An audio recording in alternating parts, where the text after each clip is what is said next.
আলাইকুম বিসুন্নতি ওয়া সুন্নাতিল খুলাফাইর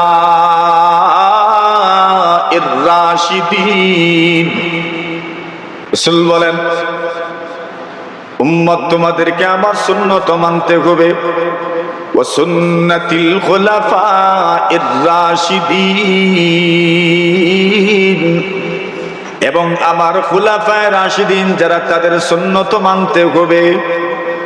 খুলাফায়ে রাশিদিনের সুন্নত, এটা কার কথা? নবীজির কথা। আমার সুন্নত মানতে হবে, খুলাফায়ে রাশিদিনের সুন্নত মানতে হবে। এখন খুলাফায়ে রাশিদিন কত বছর? মাশাআল্লাহ, কত বছর? 30 বছর। 30 বছরের সময়কাল হইল খুলাফায়ে রাশিদিনের সময়কাল।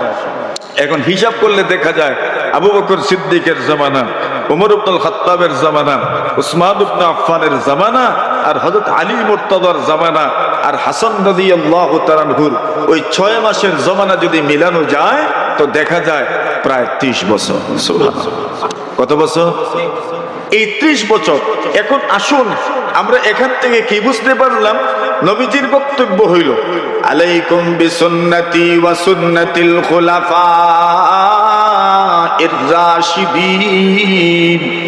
আল্লাহর হাবিব বলেন, আমার সুন্নত মানো, ওয়া সুন্নাতিল খুলাফাইর রাশিদিন, এবং আমার খুলাফায়ে রাশিদিনের সুন্নতকেও তোমাদেরকে মানতে হবে।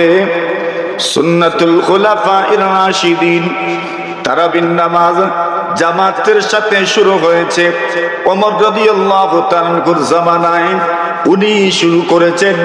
সুতরাং নবীজির বক্তব্য মতো ওমর রাদিয়াল্লাহু তাআলা আনহুর রেখে যাওয়া সুন্নাত, তারাবির নামাজ জামাতের সাথে আদায় করার সুন্নত আমাদেরকে মানতে হবে।